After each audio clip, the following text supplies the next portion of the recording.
I never knew if you understood what became very personal to me, but really did have a much bigger, it blossomed into a much bigger, important meaning about why I wouldn't just go away.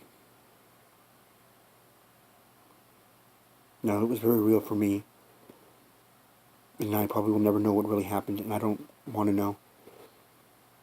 And you may not be able to even grasp, like, what is he talking about? I don't know anymore the truth or the lies in that category because of what I've seen and not known what you've seen. But I do know the powers that exist out there make me question if anyone is guilty of anything or does anything on their own free will anymore. But nonetheless, even when those obstacles were there, and even when they killed me over and over again, I didn't, you may not know what I'm talking about. I would not leave you. It didn't matter. It wasn't supposed to be a romantic thing. I mean, it can be romanticized. There's no doubt about that. That's what I'm trying to do here, what we tried to do in the big picture of this. But you do recall the one video I showed you that I made, where I said, I want you to look at this and I want you to switch the roles around of the bad guys and the good guys and look at the execution of how the commitment is to this. Watch them, how they look at how down for their crime they are. Listen to the story where they abandoned the money. They could have left. Remember that? And I was so glad that you actually said, I see that. It was the only time I ever came up with one of my creations that you ever confirmed for me that you were seeing what I was seeing. Kind of a miraculous, like, this is kind of a weird, evil moment, but I see what you're saying about the divine aspect to this. And if I do put those glasses on, I can kind of see the way you're seeing things at times. And that's what I was using as a metaphor. It's the best one I had. Because I remember you telling me whether it was true or not. Because I don't know what goes on behind your eyes. I don't know what's true or not with you. You know that. That's the whole game. But it is very important that you know that, not that I'm not a stalker, because you know I'm not. I know you know that. I'm not chasing you. I just wouldn't go away. I wouldn't abandon you, even though you abandoned me. And that was the whole purpose. Number 4 on the list of the Archangel Code. You will never abandon your mission, even when and if your God and your mission both abandon you. That may seem like some great morale story, but I want you to remember, I'm just some nobody. I didn't have any real reason to be that attached to you, because you know it was an obsession, and you know I had other choices, so you couldn't really figure out, what is his deal? Is he just crazy? No. No, because of what I showed you a long time ago, when we talked every day. And I was trying to show you, this is commitment, that the loyalty and not abandoning something, that going down with the ship isn't something that's heroic. It's not something I'm trying to make into some great moment. I'm trying to let you know, don't ever give up hope, because there are motherfuckers like Don that exist out there that either will find you if you're lost, or will never abandon you. Because most people will. And so you'll start losing faith in that idea that there is like a God that wouldn't do that. Now, God's not going to come down here and do that. But he thought that that was the best example we could do to show you that there is a God. He may not have saved your friends. He may not give you everything you want.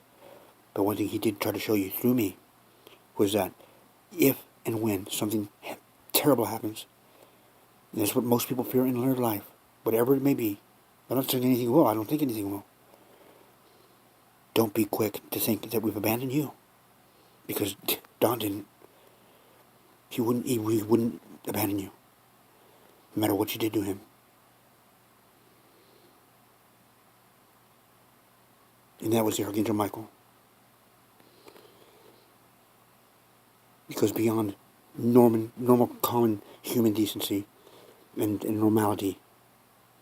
It's not normal at all. But you're looking at it in some sort of bad way, or you were. And I'm saying, no, he wasn't a predator. He wasn't hunting you down. He was under the impression you were under duress and under having problems. I mean, people were going to threaten you. Were threatening me to kill me. It's fine. I can't leave her. And like I said, if my dumbass can do that, then you know God is doing that. Because I wouldn't have come up with that idea on my own. Clearly something motivated me to do that. And I definitely felt I owed that to my boss. Because I know you didn't believe in him. And I just wanted you to know that my actions were not some crazy lunatics. There was a method behind the madness. No pun intended. And that was to prove to you that loyalty does still exist on this planet. In the most rarest forms. So what makes you think it doesn't exist in its most beautiful form? Just put that in your files. Because someday, you or someone you know really might need to hear the story. Love you. Peace.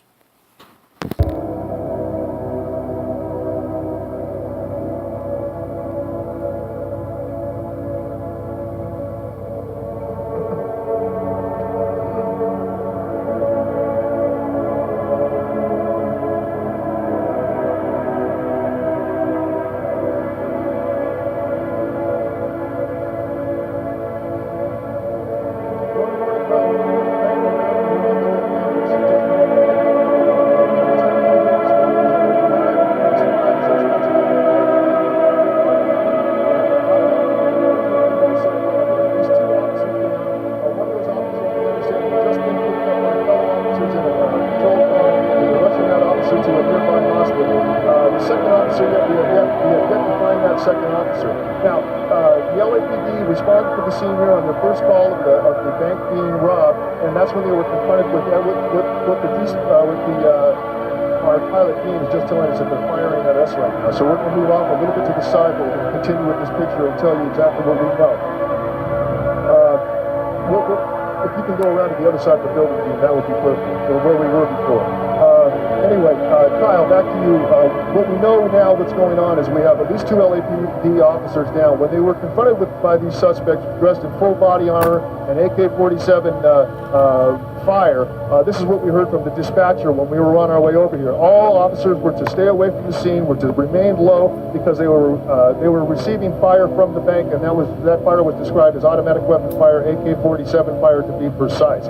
Right now, the situation is at a stalemate. There is SWAT on the scene here. They have not yet deployed. Of course, we will not show you that deployment when it does occur. But suffice to say that there is SWAT on the scene right now, and the LAPD has the bank surrounded. Now, there is another officer. The officer that was down was at the corner, a little bit away from the bank. And we've also heard information that LAPD is in pursuit of a gray vehicle, which is nearby, but they are not pulling that vehicle over yet because of the fear.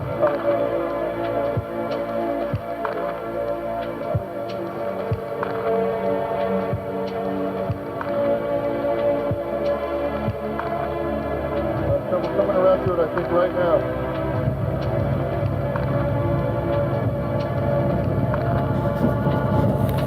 That's as tight as we can get.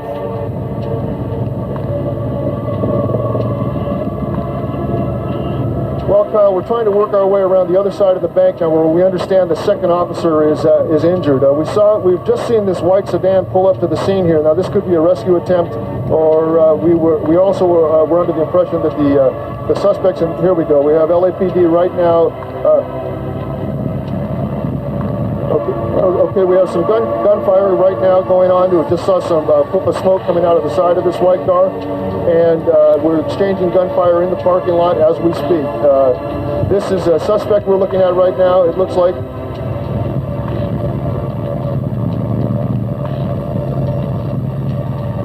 You can turn a little bit more, Dean. Let me get a little bit better perspective on what's going on here. Yeah, we were under the impression that the white vehicle was the suspect vehicle, and we can see now that this person looks like they're going to be getting into this car or working on a second car also, but we have seen gunfire emitted from this car pointing out into the parking lot direction, and of course, very cavalier attitude right now, walking around in the parking lot with their automatic weapons, brandishing their automatic weapons.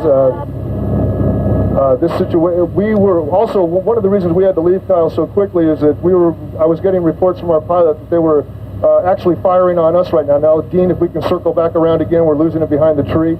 And yeah, circle around that way if you can. And we're going to keep an eye on these two right here. They were firing off in the direction of the police, which are, as you can see from this wider shot, they have the situation, you know, well perimetered right now. But of course, now you have suspects that are acting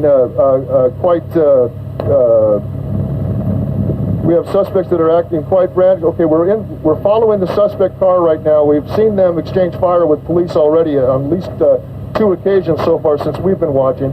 And of course, from what we've been reporting earlier, there have been 2 suspects down. I mean, there are 2 police officers down already.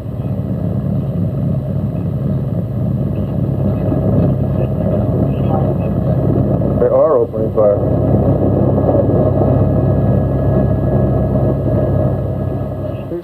He's firing his weapon right now, Kyle. As he runs, you can see the shells ejecting from the side, the port of the rifle as he fires and tries to get away down the side of the street. Now we've lost him behind this garbage truck or disposal truck, and we're going to wait here and see what happens. Out. This is the gunman after he came out of the bank. This is the first of 2 gunmen that shot it out with police, and we're showing you this again to give you an idea of the type of firefight that took place about 9:50 this morning, about 50 minutes after these bank robbers were confronted. Now, this is the gunman. He's crouching. He starts to walk away almost nonchalantly, but look at him with his AK-47. Now he's starting to open up. He's firing at police who are across the street in a parking lot. Now, he's walking. This is what makes me think he had body armor on, because this is a guy who is almost nonchalant in the way he's walking around in that parking lot. And sort of indiscriminate firing. A clip full of bullets. He just sets down. Now he's changing. Another clip, pulls it out of what looks like an ammunition pack, puts another clip in there, and he's getting ready to do the same thing over again. Now you see the white car? The white car is the getaway car. Here is another pack over in the handicap parking in the bank. We don't know what was in there, but he comes out shooting across the top of the car. To see the firing from inside the car, that's the second gunman. He throws something out. They're using this getaway car as cover as they fire at police who are all taking cover across the street. As well as residents and people who happen to be shopping in the area, just hit the ground. We heard one of the people in the bank, or was just entering the bank when this was taking place, people were still lining up at the ATM machines when this was beginning to take place. I presume by this time they had all taken cover. But now he starts to try to get in. It's almost as if they're firing, but they're lost. They don't know what to do. And now the getaway car with the one gunman inside starts to leave. Here's the second gunman. He's on foot. Perhaps they feel that they have a better chance if the gunman drives and the other gunman provides tactical cover. This is almost a military type of tactical situation. These guys act as if they have had military training. I only say that because if you're in the car, you're vulnerable. If somebody's walking along the side of the car, using the car as cover and firing as he is, it keeps the heads down of police across the street. Okay, keep going. We're going to go a little further, he is probably saying. I'm only guessing. Well, here, as you could see earlier, that the suspects were heavily armed and covered with body armor. And this indicates that these guys had some real planning going on here at this particular location. Well, there he comes. Came out from the side. I don't know what he was doing over there, but now he's come back over. He's firing again. Now he's just going down the sidewalk and he's just firing. He's just firing at people. Oh, he's going.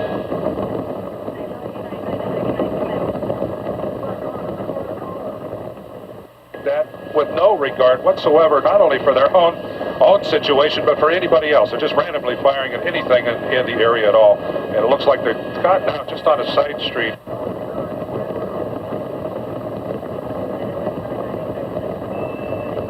There's the officers firing right there.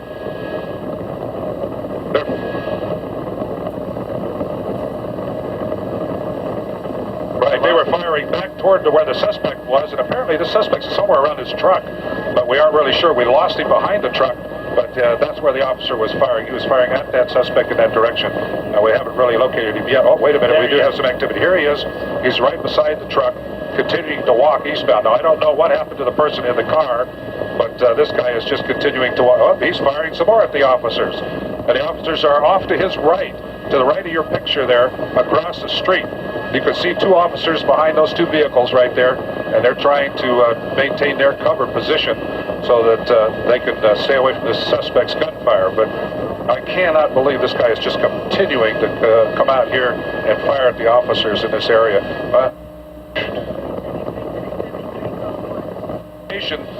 We're trying to locate that vehicle at this particular time. As you can see, they've got that suspect down. He's been shot. That's one suspect in custody. We're looking for the white car, and we aren't sure exactly where that car went. It's not in the parking lot, and what we understand is it might be moving down the streets, firing as it goes, but we aren't sure. We're still trying to locate that car, and until we do, we'll keep searching around this area here and keep an eye out. But right now, apparently he's moved over to a street called Archwood, and I'm not sure. That's just south of Van Owen, and it's just up the street here, just a little bit north of this location. So we'll take a look up there and see if we can find the suspect vehicle on Archwood. But Archwood and Rand. Well, we'll be looking around, trying to. Numerous people injured here. We did see an officer who was very badly injured. And okay, we have the car in sight right now. We do have the car. It's right up here, just a little bit south of Van Owen. And as you can see, they've got bullet holes all in the windshield of this car. And I don't know what relationship this pickup truck has to that car. Oh, there he is. It's a suspect coming out of that pickup truck. And he's firing. I don't understand what's going on here. He's firing into the car.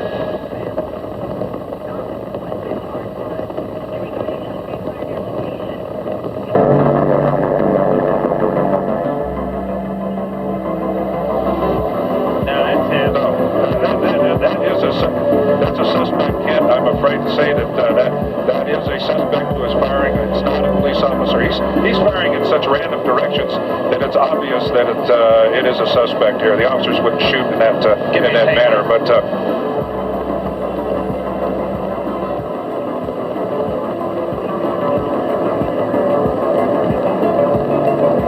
Yes, right.